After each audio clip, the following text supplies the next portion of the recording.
왕들의 이야기 오늘 이제 부가히야라고 하는 여러분들이 왕의 이름으로는 좀 생소하게 들어보셨을 이 왕에 대해서 같이 묵상을 해보도록 하겠습니다. 북이스라엘 왕국의 말년은 거의 모든 왕들이 칼로 멸망당하고 죽임을 당했다 이렇게 말씀을 드렸습니다. 표에서 보듯이 여로보암 2세 이후 스가랴, 살룸, 므나헴 이 모두가 다 이 칼로 죽임을 당하는 그런 사람들이었습니다. 그런데 그 가운데에서 이 살룸, 므나헴, 부가히야 여기 이 므나헴과 부가히야가 왕위를 넘기는 과정에서는 칼로 넘기지 않고 이 부가히야가 므나헴의 아들이었기 때문에 므나헴이 자연사하고 이어서 아들인 이 부가히야가 왕이 되는 유일한 이 칼로 죽임을 당하지 않은 왕으로 이제 왕위에 오른 사람이 부가히야입니다. 아마 우리로 따지자면 세자로 책봉이 되어 있었던 중에 왕위를 받게 된 것 같은데 북이스라엘에 멸망할 당시에 신하나 군대 장관에 의해서 살해를 당하지 않고 유일하게 자연사한 사람이 므나헴입니다. 그래서 아들에게 자연스럽게 왕위를 물려줄 수 있었는데 이런 일은 북왕국 이스라엘 말년에 오직 이 므나헴으로부터 부가히야로 이어지는 유일한 한 번의 모습입니다. 그런데 이 아버지 므나헴에 비해서 아들 이 부가히야는 이 지지 세력이 굉장히 부족했습니다. 그래서 이 자신만의 통치를 펼칠 수가 없었는데 제가 지난 시간에 말씀드린 것처럼 이 므나헴은 친아수르 정책을 폈던 왕이었습니다. 그래서 이 친아수르 정책을 펴기 위해서 아수르와 가깝게 지내기 위해서 그가 한 행동이 뭐였느냐면 아수르에게 조공을 바치는 일이었습니다. 그 조공을 얼마나 바쳤느냐? 지난번에 은 1000달란트를 아수르에게 조공으로 바쳤다 이렇게 말씀을 드렸는데 은 1000달란트가 우리나라 돈으로 지금 환산하면 지금 시세로 어느 정도 되느냐 계산을 제가 해봐드렸죠. 2조 원에 해당되는 돈이었다 이렇게 말씀을 드렸습니다.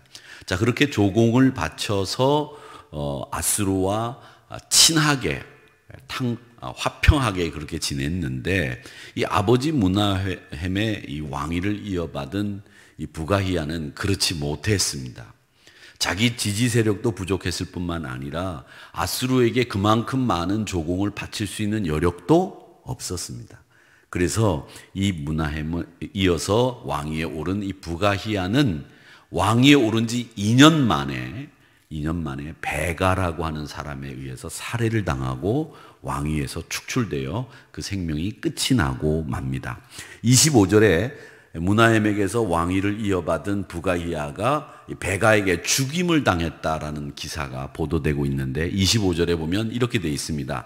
그 장관 르말라의 아들 베가가 반역하여 사마리아 왕궁 호위소에서 왕과 아르곱과 아리엘을 죽이되 길르앗 사람 50명과 더불어 죽이고 대신하여 왕이 되었더라 이렇게 되어 있습니다.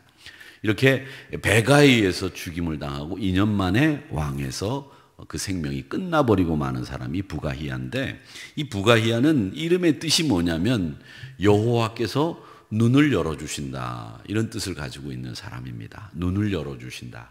그러니까 못 보던 것을 보게 해주신다 이런 뜻을 가지고 있는 이름이 부가히야 이름의 뜻입니다.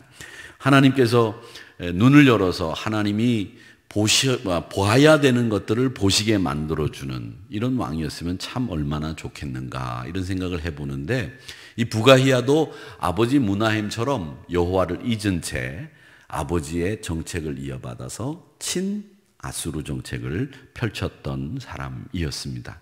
그것이 이 북왕국 이스라엘 말년의 가장 큰 문제였습니다. 아버지 므나헴도 아수르에게 조공을 바치면서 나라를 지켜냈지만 이 아들 부가히야도 그렇게 하려고 했는데 사실은 그게 신통치 않았습니다. 지지 세력도 부족했고 아버지처럼 아수르에게 조공을 바칠 수 있는 힘도 없었습니다. 아버지는 그래도 지지 기반이 있었기 때문에 부자들 6만 명에게 은 50세켈, 우리나라 지금 돈으로 환산하면 한 2천만 원 정도 되는 돈을 부자들 6만 명에게 강탈을 했어요. 그렇게 해서 은 1000달란트를 만들어서 아수르에게 친아수르 정책을 펼치기 위해서 조공으로 바쳤는데 이걸 할 수 있는 능력도 사실은 아들 부가이아에는 없었다는 겁니다. 그러니까 이 선대 아버지 므나헴 왕이 부자들 6만 명에게 은 50세켈, 우리나라 돈으로 지금 환산하면 2천만 원이라고 하는 돈을 강탈한 것에 대한 불만이 지금 꽉 쌓여 있었던 상태에서 이 부가이아가 왕위에 올랐다, 이렇게 보시면 되겠습니다. 자, 19절 말씀에 보면 은 1000달란트를 줬다는 이야기가 분명하게 기록되어 있죠. 아수르 왕 불이 와서 그 땅 북이스라엘을 치려고 하니까 므나헴이 은 1000달란트를 불에게 주어서 그로 자기를 도와주게 하려 함으로 자기 나라를 자기 손으로 굳게 세우고자 했다, 이렇게 돼 있고요. 그 다음에 20절에 보면 그 은 1000달란트를 만들기 위해서 부자들에게 은 50세켈을 내게 했다라고 돼 있는데 이 부자들이 50세켈을 낸 사람이 무려 6만 명이나 됐다고 하는 거죠. 그래서 이 은 1000달란트를 만들었다라는 겁니다.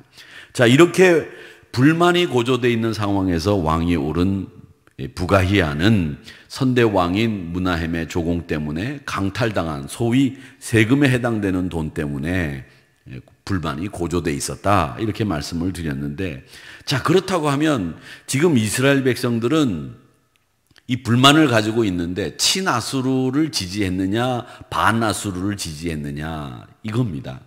근데 이스라엘 백성들도 말이죠, 지금 아버지 므나헴은 은 50세켈을 강탈했어요. 아들 부가히야는 그건 하지 않았지만 지지 세력이 없어요. 근데 불만이 지금 고조돼 있으니까 왕이 아버지를 따라서 친아수르 정책을 펼쳤으니까 우리는 반아수르다, 이런 생각을 가지고 지금 불만을 가지고 있었느냐? 그게 아니라는 거죠. 친아수르, 반아수르, 이 돈을 뺏긴 사람들에게는 이건 상관이 없는 일이었어요. 무엇이 그러면 제일 큰 상관이 있는 일이었느냐? 자기가 손해본 일만 제일 크게 생각하고 있었다라고 하는 겁니다. 그래서 이 부자 6만 명을 비롯한 이스라엘 백성들은 지금 아수르에게 조공을 바치기 위해서 돈을 뺏긴 것, 그게 아깝고 그것이 손해본 것이 불만으로 차여 있었던 것 뿐이라는 거죠. 그래서 지금 이스라엘 백성들의 기분이 말이 아닌 상황에서 부가히야가 왕위에 올랐다라고 하는 겁니다. 자, 그런데 여기서 이 부가히야가 왕위에 오른 것을 살펴보면서 우리가 또 생각해 보아야 될 것은 이 부가히야를 죽이고 왕위에 오른 이 베가 이야기를 조금 오늘 한 주 먼저 당겨서 생각을 해볼 필요가 있습니다. 왜냐하면 이 부가히야가 태양력으로 주전 742년에서 왕위에 올랐다가 740년까지 딱 2년 왕위에 있었습니다. 그러니까 스가랴가 죽고 살룸은 채 한 달 만에 왕위에 있다가 므나헴이 왕위에 올랐죠. 그리고 난 뒤에 부가히야가 2년밖에 왕위에 있지를 않았습니다. 그러니까 2년밖에 왕위에 있지 않았기 때문에 이 부가히야는 왕이라고도 할 수 없는 사람이죠. 역시 마찬가지로. 자, 그런데 여기 여러분 보시면 베가는 이 부가히야를 죽이고 왕위에 올랐는데 사실은 이 베가는요 이미 므나헴이 왕위에 오르던 752년에 왕위에 올라 있었습니다. 여러분, 이걸 우리가 생각을 해야 됩니다. 즉 우리가 볼 때는 지금 이 베가가 부가히야를 죽이고 왕이 됐다고 생각하나 베가는 이미 살룸이 죽던 그때에 이 므나헴이 왕위에 오를 때에 이미 왕에 올라서 길앗 지역을 지지 세력으로 해서 왕으로, 자기도 자칭 왕으로 있었다는 거예요. 그러다가 므나헴이 죽고 부가히야가 왕위에 오르자 2년 만에 부가히야를 죽이고 명실상부하게 이스라엘의 홀로 된 왕이 된 거예요. 그러니까 므나헴 때도 베가는 길앗 지방을 중심으로 해서 왕으로 있었다는 겁니다. 이걸 우리가 알아야 됩니다. 그러니까 이 베가는 무려 20년 왕위에 있었는데 이 20년 왕위에 있는 동안에 이 부가이아는 741년 혹은 40년에 이 부가이아를 베가는 죽이고 왕위에 올랐다. 이렇게 되어 있습니다. 25절 말씀에, 그런데 25절 말씀을 한번 다시 볼까요? 25절 말씀을 다시 보시면 그 장관 르말라의 아들 베가가 반역하여 사마리아 왕궁 호이소에서 왕과 아르곱과 아리엘을 죽이되 길앗 사람 50명과 더불어 죽이고 대신하여 왕이 됐다. 이렇게 되어 있습니다. 이 말씀을 무슨 뜻이냐면 제가 풀어서 설명해 드리면 부가이아를 이제 죽이기 위해서 베가가 길앗 사람들, 저격수들 혹은 뭐라고 할까요? 호위무사들이라고 할까요? 이 군사 50명을 데리고 들어가서 이 부가이아를 죽였는데 이 베가가 데리고 들어갔던 사람이 누구냐면 길앗 사람이라는 거예요. 길앗 사람. 그러면 베가가 이미 이 부가이아를 죽이기 전에 선대 왕인 므나헴과 같이 왕위에 오를 때 자기도 길앗 지역의 왕이었다 이렇게 말씀을 드렸죠. 이 길앗은 요단 동편 지역에 있는 지명입니다. 그런데 이스라엘은 요단 서편의 사마리아가 수도입니다. 그러니까 북이스라엘에 지금 요단강을 중심으로 해서 동편과 서쪽이 지금 계속 갈등을 갖고 있었다는 거예요.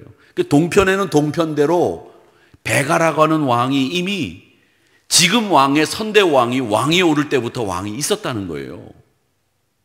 그리고 서편에도 지금 므나헴과 부가히야가 왕으로 계속 양위를 해오기는 했지만 이 갈등이 지속되다가 이 힘없는 왕이 아버지를 뒤이어서 왕이 되는 순간에 기다렸다가 길앗 사람들을 데리고 와서 죽이고 자기가 이스라엘 전체의 왕이 됐다. 그 얘기를 지금 25절에서 하고 있는 겁니다. 그러니까 간단하게 설명을 드리면 여러분 예후 왕조를 보시면 말이죠. 여러분 보실 때 예후, 여호아하스, 요아스, 여로보암 2세, 스가랴가 쭉 나오는데 이 예후 왕조가 끝나고 난 뒤 명실상부하게 예후 왕조를 끝내고 왕다운 왕으로 나라를 다스린 사람은 므나헴밖에 없었다는 거예요. 살룸이나 부가히야 다 한 달 만에, 2년 만에 다 죽은 왕이었기 때문에 므나헴이 진짜 예후 왕조 이후에 명실상부한 왕이었는데 그 므나헴이 왕위에 오를 때에 베가는 베가대로 요단 동편 길앗 지역을 중심으로 해서 왕에 자기도 올랐다는 거예요. 그러니까 예후 왕조가 끝나고 지금 북이스라엘은 내전 상태가 돼 있었다는 거죠. 완전히 둘이 갈라져 있었다는 거예요. 그래서 한쪽에서는 므나헴이 살룸을 죽이고 아들 부가히야에게 왕위를 물려주기는 했지만 한쪽에서는 길앗 지방을 중심으로 해서 베가가 지금 왕으로 있었다는 거예요. 그러다가 이 므나헴이 죽고 부가히야가 힘이 없으니까 베가가 쳐서 이스라엘의 통일을 이루었다. 이렇게 보시면 되겠습니다. 자, 그러니까 오늘 이 말씀을 보면 말이죠. 우리는 예후 왕조 이후에 나라가 국론이 분열되고 서로 다툼이 잦아져서 나라의 어머니인 왕비들조차도 나중에는 어떤 일이 벌어졌냐면 자신이 어느 나라 왕비인지 모를 정도였다고 할 지경에 이르렀습니다. 나라가 계속 분열이 되고 갈등 속에 놓여 있었다는 말이죠. 이런 갈등의 원인은 뭐였느냐? 한마디로 말씀드리면 나라의 앞날이나 지파의 앞날이나 이걸 먼저 생각한 게 아니라 왕들조차도 나라의 앞일 상관없어요. 지파의 앞일 상관없어요. 오직 한 가지 꽂혀 있는 생각은 자기의 앞날밖에는 생각하는 사람들밖에 없었기 때문에 이런 일들이 벌어진 겁니다. 이런 갈등의 원인은 이러니까 자기 위주의 이기적인 생각이 판을 치는 세상에서 나라가 분열이 되고 다툼과 갈등이 계속되는 일들이 벌어졌다는 거죠. 사랑하는 성도 여러분, 이런 상황에서 적용되어야 될 하나님의 말씀이 있습니다. 잠언 28장 25절에 보면 욕심이 많은 자는 다툼을 일으키나 여호와를 의지하는 자는 풍족하게 되느니라 그렇게 말씀하셨어요. 여러분, 자기 욕심만 차리면 항상 다툼이 일어나게 되는 것이 이 세상의 원리입니다. 그게 진리예요. 근데 하나님은 우리에게 뭐라고 말씀하시느냐? 치나스루가 아니야, 바나스루가 아니야. 여호와를 의지해야 돼. 그래야 너희들이 풍족하게 되는 거야. 너희들의 삶이 정상적이 돼. 이 말씀을 잠언 28장 25절에서 하고 있는 겁니다. 여러분, 이 말씀은 이스라엘 백성들에게 딱 적용되어야 되는 말씀이었습니다. 므나헴이 왕이 되니까 길랏 지방 요단 동편 지역 사람들을 규합해서 그 지역의 왕이 됐던 베가가 결국 이 부가히야를 기회를 엿보다가 2년 만에 죽이고 자기가 왕이 돼버리고 마는 겁니다. 그러니까 아수르 입장에서 보면은 지금까지 이 예후 왕조가 끝나고 난 뒤에 서로 싸우면서 요단강을 중심으로 동편, 서편 서로 갈등하고 있는 것이 아수르 입장에서는 유리했어요. 어쩌면 말이죠, 우리나라가 남북한으로 나눠 있는 게 중국이나 일본에게는 유리하고 자기가 즐기기에는 아주 좋은 상황인 것처럼 아수르도 북이스라엘 왕국이 요단강을 중심으로 해서 동편 서편에 나눠져 있는 게 아주 좋았습니다. 그런데 이 므나헴의 아들 부가히야가 친아수르 정책을 쓰면서 왕이 돼서 계속 유지하고 있었으면 되는데 반아수르 정책을 쓰는 베가가 이 부가히야를 죽이고 나라를 통일하니까 아수르는 가만히 있을 수 없죠. 이제는 즐기기만 하다가 어떻게 해야 되느냐? 반아수르 정책을 쓰는 북이스라엘이 되니까 바로 쳐들어옵니다. 그게 29절에 나와요. 29절에 뭐라고 돼 있느냐면 이스라엘 왕 베가 때에, 베가는 반아수르 정책을 쓴다고 말씀드렸죠. 아수르 왕 디글랏 빌레셀이 와서 이온과 아벨벳과 마아가와 야노아와 게데스와 하솔과 길르앗과 갈릴리와 납달리 온 땅을 점령하고 그 백성을 사로잡아 아수르로 옮겼더라. 이스라엘 백성들을 옮기고 거기에 자기들이 이미 정복한 그 정복지의 피정복민들을 강제로 이주시켜가지고 섞이는 것이 사마리아 사람이 되는 계기가 되죠. 자, 이렇게 해서 아수르 사람들이 이제 반아수르 정책을 쓰는 베가 때부터 시작을 해서 침략을 해오기 시작하면서 북이스라엘은 멸망의 끝으로 가고 말았다는 겁니다. 여러분, 오늘 이 말씀에서 우리는 요단강을 사이에 두고 사마리아와 길르앗 사람들이 서로 앙숙처럼 갈등하고 지내고 있었다는 사실을 우리는 한번 살펴볼 필요가 있습니다. 근데 이 사마리아와 길르앗의 갈등은 어제 오늘 일이 아니었어요. 어제 오늘 일이 아니라 여호수아서 말씀에 보면, 여호수아서 22장의 말씀에 보면 말이죠, 이제 12지파가 가데스바네아에서 가나안 땅을 정탐하기 위해서 12명의 정탐꾼을 보내지 않습니까? 근데 그 정탐꾼이 이제 돌아오고 난 뒤에 그 사람들의 보고를 듣고 실망하기도 하고 힘을 내기도 하다가 이제 가나안 땅을 정복하기 위해서 출발을 하는데, 요단강을 건너기 직전에 요단 동편에서 서편으로 이제 요단강을 건넜는데 이 동편 땅이 마음에 들었던 지파가 있었습니다. 그 사람들이 누구냐면 므낫세 2분의 1 지파고요. 그 다음에 루벤 지파, 갓 지파가 여호수아에게 부탁을 했어요. 우리는 요단 동편에 자리를 잡았으면 좋겠습니다. 그러니 우리는 여기 남게 해주십시오. 요단강을 건너지 않겠습니다. 다만 요단강을 건너가서 그 서편 지역을 점령하는 전쟁에, 정복전쟁에 저희들 참여하겠습니다. 다만 정복전쟁이 끝나면 우리가 다시 이쪽으로 돌아와서 요단 동편에 자리를 잡는 게 어떻겠습니까? 그래서 허락을 받았어요. 그 허락을 받고 난 뒤에 이제 정복전쟁이 끝났습니다.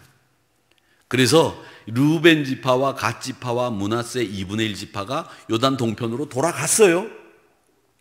그리고 서편대로 이제 정착을 해가는 과정입니다. 근데 어느 날 서편 사람들이 동편 사는 사람들을 쳐다보기 위해서 이렇게 보니까 요단강을 중심으로 해서 동편에 사는 사람들이 그 요단강 주변에 길랏 지역에다가 큰 제단을 쌓아놓은 거예요. 그게 보인 거예요.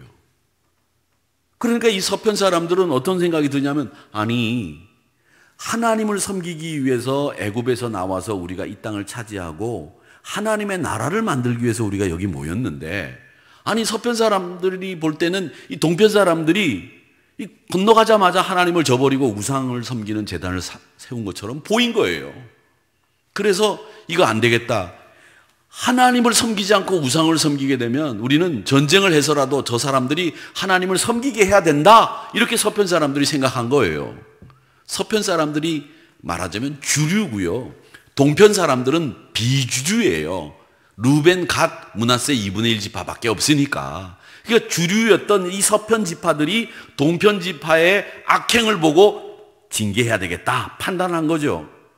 근데 그때 여호수아가 아니야, 이거 우리가 오해일 수 있으니까 대사, 특사들을 보내가지고 그 사람들이 왜 거기다가 제단을 쌓았는지 한번 알아보자.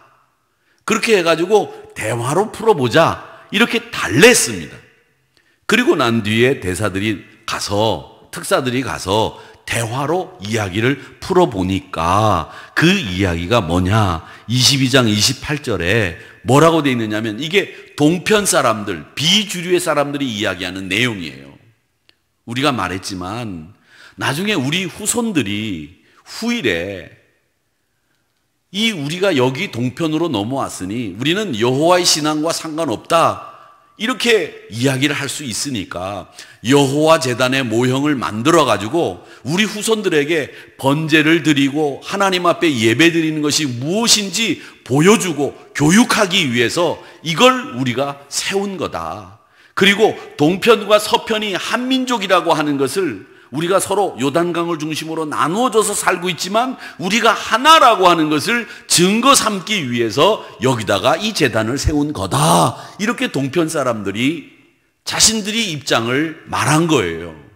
그래서 서편 사람들이 대화로 풀기 위해서 갔다 보니까 우상 숭배를 하기 위해서 제단을 세운 것이 아니라 자녀 교육을 위해서, 후손 교육을 위해서 세운 것이고 우리가 서로 하나라고 하는 것을 증거 삼기 위해서 세운 거다라는 것을 그때서야 깨닫게 됐다는 거죠. 그렇게 길르앗 사람들과 이 서편 사람들이 화해해서 이 갈등을 마무리했다라는 이야기가 여호수아서 22장에 나오는 이야기입니다. 그러니까 동편은 대표적으로 길르앗 사람들이고요, 요단 서편 많은 주류의 지파들이 살고 있는 곳은 북이스라엘에서는 사마리아였어요. 그 사마리아와 이 길르앗이 계속 갈등을 벌이고 있었다는 거죠. 죄송스러운 얘기지만 우리나라로 따지자면 경상도와 전라도가 요즘엔 그런 일이 거의 없지만 갈등하는 것처럼 이렇게 길르앗 사람과 사마리아 사람들 사이에 이렇게 갈등이 빚어지고 있었다는 겁니다. 근데 그게 하루 이틀이 아니라 바로 여호수아서 22장 말씀에 나오는 것처럼 가나안 정복을 하는 그때부터 이런 일들이 있었다는 거예요. 그런데 사실은 여러분, 길르앗 사람들이 나쁜 의도로 제단을 세웠던 겁니까? 아닙니다.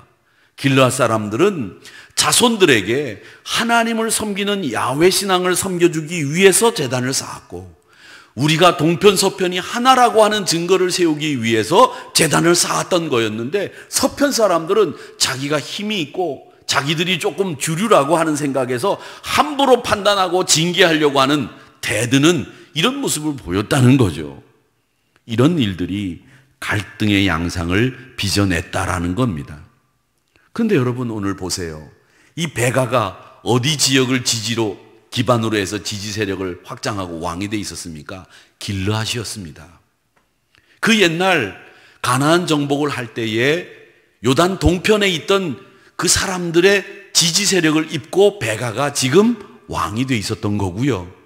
그 옛날 서편의 사람들, 사마리아 지역을 중심으로 해서 므나헴이 왕이 돼 있었고, 그 므나헴이 아들 부가이아에게 왕위를 물려주었다라는 겁니다.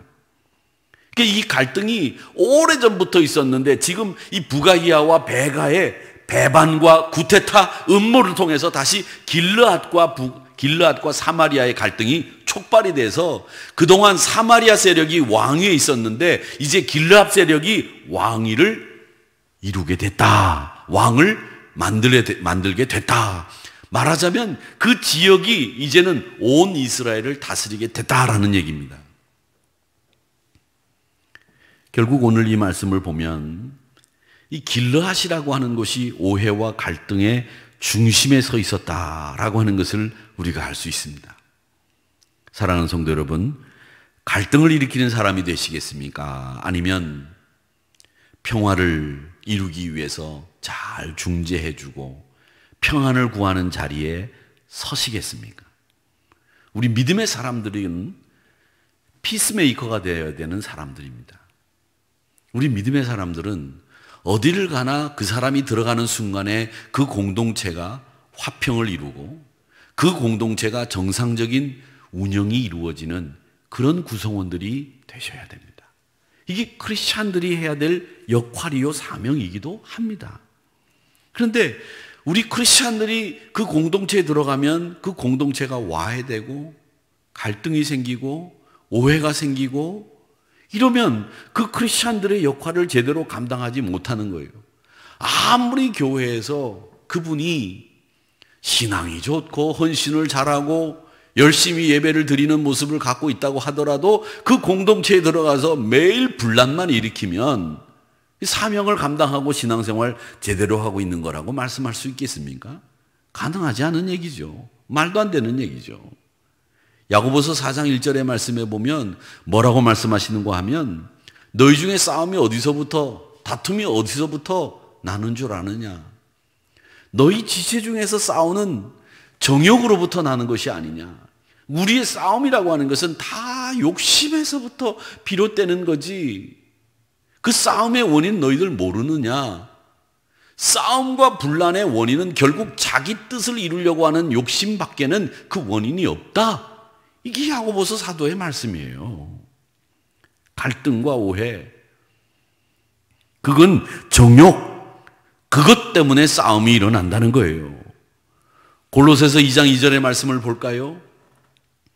그들로 마음의 위안을 받고 사랑 안에서 연합하여 확실한 이해와 모든 풍성함과 하나님의 비밀인 그리스도를 깨닫게 하려 함이니, 그렇게 말씀하고 있습니다.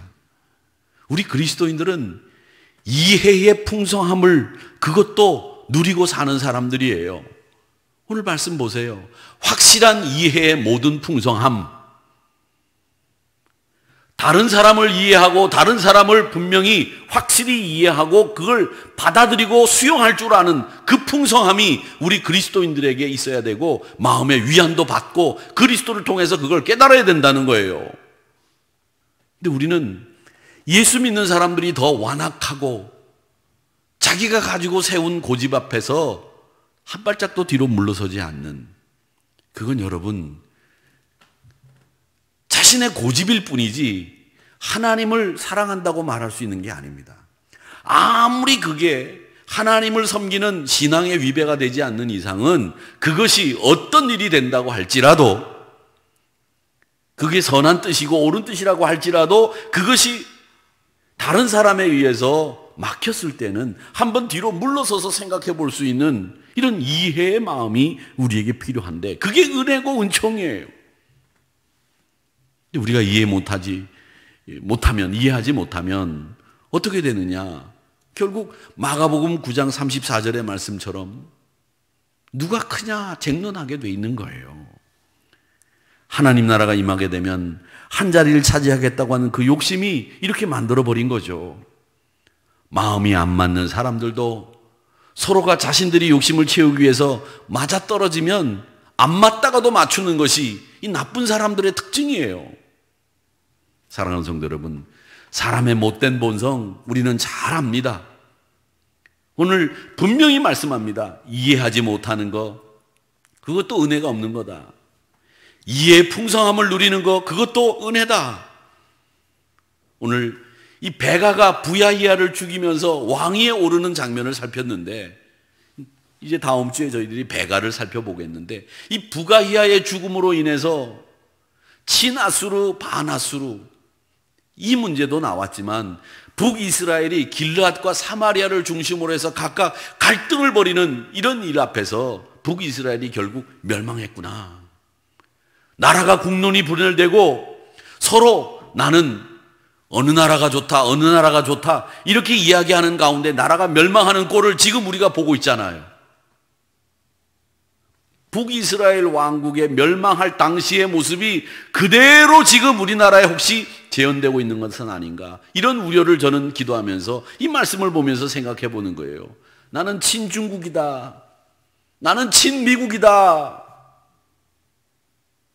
지역을 중심으로 갈등하고 있는 이 베가와 부가히야가 죽을 그 당시의 상황과 지금 우리나라 상황이 뭐가 다르냐는 거죠. 이 나라가 멸망할 징조예요. 그렇기 때문에 중국이 좋다, 미국이 좋다, 이걸 떠나서 우리는 하나님만 의지하겠다, 이런 결단이 우리 민족 앞에 서야 됩니다.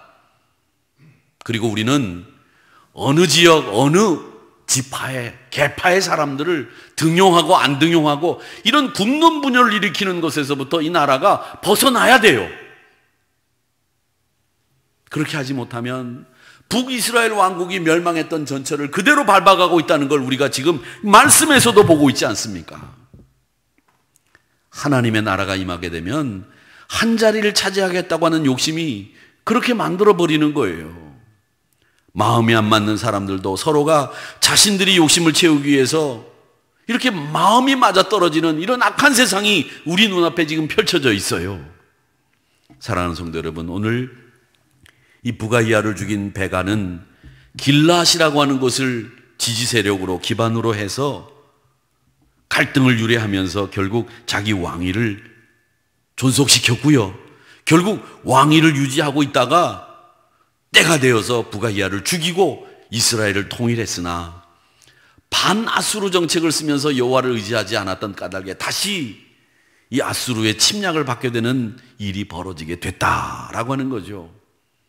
오늘 우리나라 상황과 다른 역사 속에 일어나는 사건들을 보면 성경에 그 이야기가 그대로 있다는 거예요. 이 성경의 말씀을 우리가 조금만 살펴보면 우리가 이렇게 해서는 안 되겠구나라는 것을 금방 깨달을 수 있어요. 우리 대한민국은 어떤 나라를 의지하는 나라가 아니라 하나님 나라를 의지하는 하나님의 백성이 되기를 주의 이름으로 축원합니다. 저희는 적어도 그렇게 기도해야 되고요. 우리 대한민국은 무슨 일이 있어도 지도자들이 국론을 분열시키는 일들은 하지 않아야 되고, 특별히 크리스찬들이 이 국론을 분열시키는 어떤 책동이나 말도 하지 않아야 됩니다. 우리는 한민족입니다. 동편의 므낫세 2분의 1 지파와 갓 지파와 루벤 지파들이 그 요단강 쪽에다가 제단을 쌓았던 것, 그 의미를 잘 기억해야 됩니다. 우리가 한민족이다, 나중에 후일 시간이 지나서 자손들이 너하고 나하고는 달라 이렇게 말하지 않도록 제단을 쌓고, 또 우리는 여호와 하나님만 섬겨야 된다고 하는 우리 민족의 정체성을 후손들에게 가르치기 위해서 하나님 앞에 예배드리는 이런 그 정신을, 의미를 우리가 다시 새겨야 될 때가 되었다, 저는 그런 생각을 해봅니다. 부디 빌기는 우리 사랑하는 믿음의 성도님들이 이런 신앙으로 오늘도 이 부가히야와 베가를 반면교사로 삼아서 우리 나라를 위해 기도하고 우리 민족의 앞날을 위해서 분연히 하나님 앞에 부르짖는 여러분들이 되시기를 주의 이름으로 축원합니다. 잠언 1장 33절 말씀에 보면 오직 내 말을 듣는 자는 평안히 살며 재앙의 두려움 없이 안전하리라, 그렇게 말씀하셨습니다. 여러분, 하나님의 말씀을 순종하는 것이 평안히 사는 지름길이요, 재앙의 두려움 없이 사는 안전한 지역이 된다고 하는 사실을 기억하시기를 바랍니다. 우리가 마스크를 쓰고 집안에 가만히 앉아있는 것도 여러분 재앙의 두려움 없이 안전하게 거하는 길이지만, 그보다 더 영적으로 우리의 모든 안전함의 근본이 되는 것은 하나님의 말씀을 듣는 것이 우리의 안전의 가장 중요한 요소임을 잊지 마시고, 하나님의 말씀 듣고 하나님 의지하고 우리 모두가 하나이다라고 하는 이 생각을 많은 사람들에게 심어주기 위해서 이 부가히야와 베가의 교훈을 받는 저와 여러분이 되시기를 주님의 이름으로 축원합니다. 기도하겠습니다.